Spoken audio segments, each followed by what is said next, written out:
So today I'm going to be talking about the new Pixar film Coco. This video contains zero spoilers. I'm not going to give anything away, so don't worry about that. I am a huge Disney fan, if you didn't know that about me already. I've grown up with so much Disney and so much Pixar, and when I found out that they were bringing out a whole new film about Mexican culture, I was super excited because I'm all for diversity, I'm all for learning about new cultures that I haven't really been exposed to that much, and I think Mexican culture is such an interesting one, and also the colours and the patterns just, I feel like they speak to me.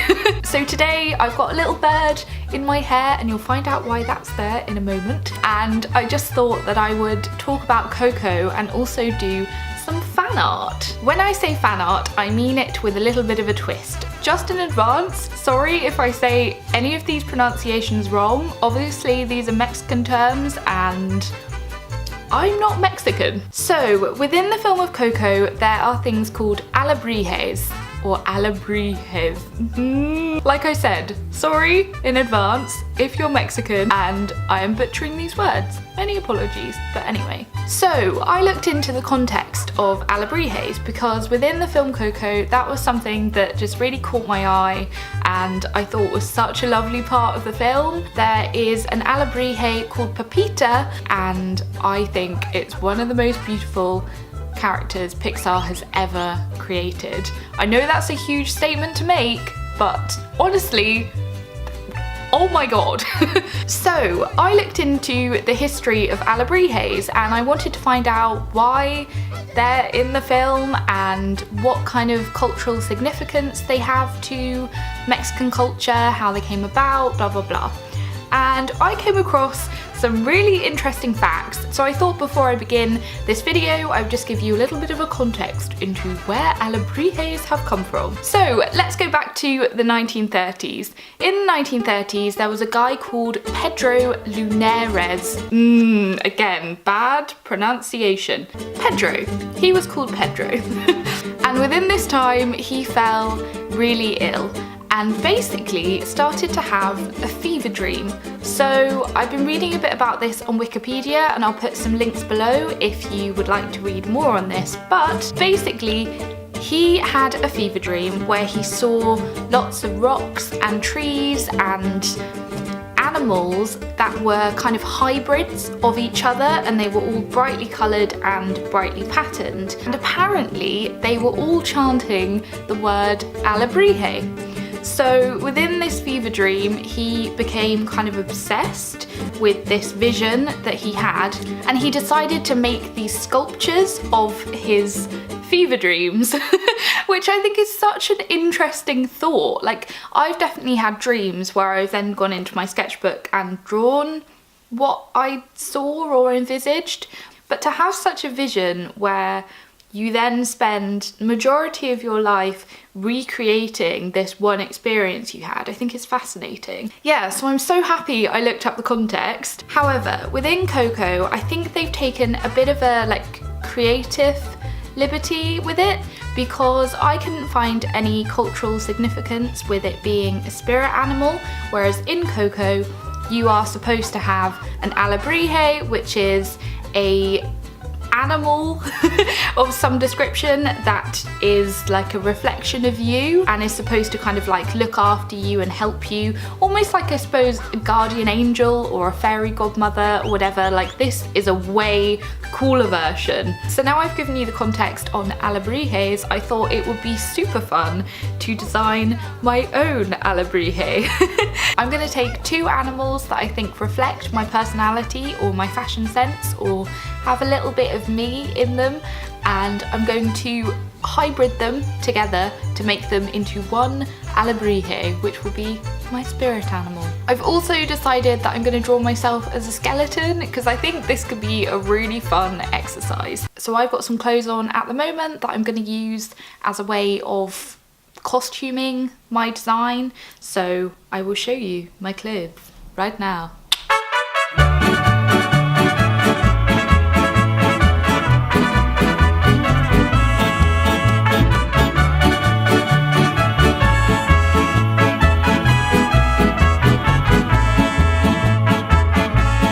So I'm going to pick 2 animals that I think reflect me. So the first one is a cat. Believe it or not, I love cats. I've grown up with cats. I think cats are the most wonderful creatures and I love them.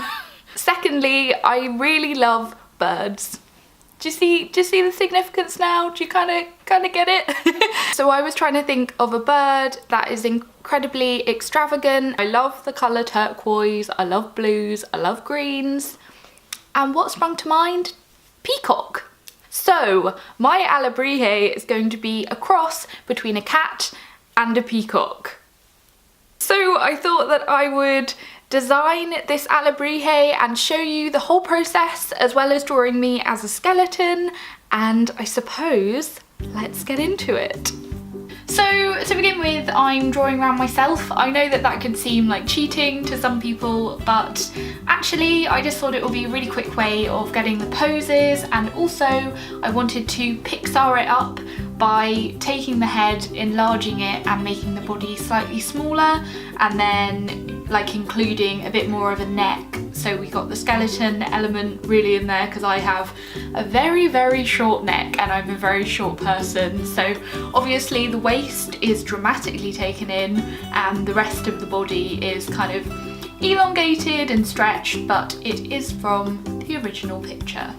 So I picked really hard clothes to draw. It's probably something that I should have thought about beforehand, but a lot of my clothes are very heavily patterned anyway, so I just figured that, you know what, I'll just challenge myself.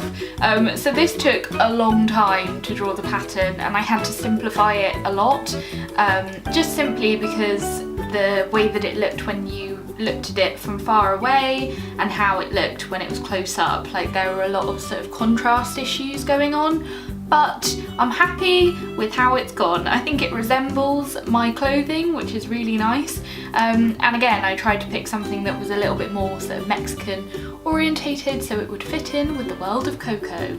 So this is my Alebrije, and like I said, it's a cross between a peacock and a cat, and I am so unbelievably happy with how this little guy has turned out. I think he's so lovely, and honestly I don't think I could have done him any better. Like, I'm so happy with him. I think I might even get a little postcard or something printed just so I can put it in my sketchbook, or just put it up around my workspace as like a bit of inspiration. But I love how all the patterns turned out, and I sort of put an overlay on top of the patterns to give it like more contrast and variety, which I think has worked really well, and I just think it looks lovely.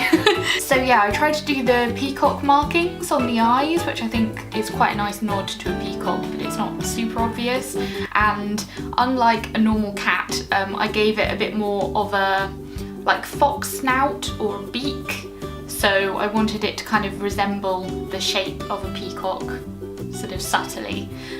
So yeah, it has a lot of qualities of a peacock, and this I sort of used feathers or a patterned feathers as almost like a cloak around the cat. So I haven't thought about logistics of how that would work, but I suppose if it was on both legs kind of walking like a normal cat, then it would have its feathers trailing behind it, and also I think it would fan them out when it wanted to. But oh my goodness, I'm so unbelievably happy with how these have turned out. Like, they could not have gone any better.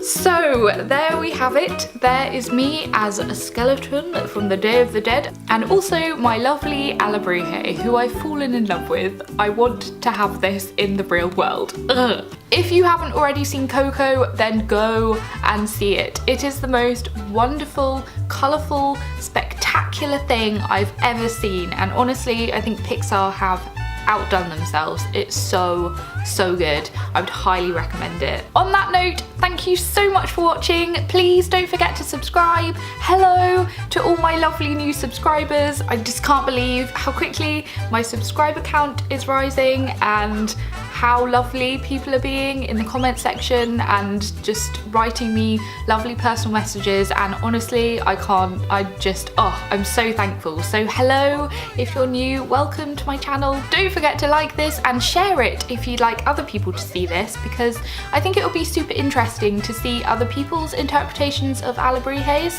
So if you would like to do one as a video response, taking it back to old YouTube time, then feel free, just tag me in it and let me know that you've done it, because I would love to see. On that note, thank you so much for watching yet again, and I will see you next week. Bye! Also, I have left some links in the description, like several things that I found while looking up Coco and trying to find references and concept art and that kind of thing. I found them really interesting and lovely to watch, so if you'd like to see those, there is a link in the description. On that note, I'll let you get back to your day, but thank you so much for taking time out of your day to watch my channel and my video. Really hope you enjoyed it. Let me know down in the comments what your favourite part was and anything else you fancy talking about.